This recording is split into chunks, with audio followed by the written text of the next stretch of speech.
Hi every one. വാട്സപ്പിൻ്റെ പുതിയ അപ്ഡേറ്റിനെ പറ്റി എല്ലാവരും അറിഞ്ഞു കാണും. നമ്പറിന് പകരം ഇനി നമ്മൾ ഉപയോഗിക്കേണ്ടത് യൂസർ നെയിമാണ്. പ്രശ്നമുള്ളത് ഇതിന് കേന്ദ്ര സർക്കാർ ഇതുവരെ അനുമതി കൊടുത്തിട്ടില്ല. സർക്കാരിന് തൃപ്തികരമായ ഒരു മറുപടി വാട്സപ്പിൻ്റെ മാതൃ കമ്പനിയായ മെറ്റ നൽകിയതിന് ശേഷം മാത്രമേ ഇത് ഉപഭോക്താക്കൾക്ക് നൽകാവൂ എന്നാണ് സർക്കാരിൻ്റെ നിർദ്ദേശം. അത് 3 ദിവസത്തിനകം സർക്കാരിന് മെറ്റ സമർപ്പിക്കുകയും വേണം. അതുകൊണ്ട് സർക്കാരിൻ്റെ അനുമതി വരുന്നിടം വരെ എല്ലാവരും കാത്തിരിക്കുക. ഉടൻ തന്നെ അപ്ഡേറ്റ് ചെയ്യേണ്ട കാര്യങ്ങളൊന്നും തന്നെ ഇല്ല.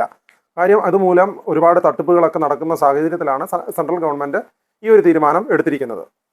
ഇനി രണ്ടാമത്തെ കാര്യം പറയാനുള്ളത്, നമ്മുടെ വാണിജ്യ സിലിണ്ടറിന് ഈ യുദ്ധസമയത്ത് നല്ല രീതിയിൽ വില കൂടിയായിരുന്നു. ഇന്ന് അത് 180 രൂപ കുറഞ്ഞിട്ടുണ്ട്. പക്ഷേ ഹോട്ടലുകാർ ആഹാരത്തിനൊക്കെ ചാർജ് കുറയ്ക്കുമെന്നുള്ളത് നമുക്ക് അറിഞ്ഞിരുന്ന് കാണാം.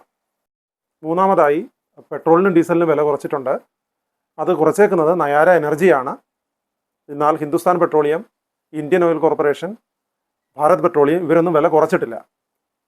ദിവസങ്ങളിൽ ഇവരും വില കുറയ്ക്കുമായിരിക്കും എന്ന് നമുക്ക് പ്രതീക്ഷിക്കാം. നാലാമതായി വിമാനത്തിൻ്റെ ഇന്ധന വില കേന്ദ്ര സർക്കാർ കുറച്ചിട്ടുണ്ട്. ഇതുമൂലം ഇനി പുതുതായി ടിക്കറ്റൊക്കെ എടുക്കുമ്പോൾ ടിക്കറ്റിൻ്റെ ചാർജൊക്കെ കുറഞ്ഞിരിക്കും എന്ന് വിശ്വസിക്കാം. വീഡിയോ ഇഷ്ടപ്പെട്ടാൽ ലൈക്ക് ആൻഡ് ഷെയർ കമൻറ്റ് ചെയ്യാൻ മറക്കരുത്. Thank you for watching.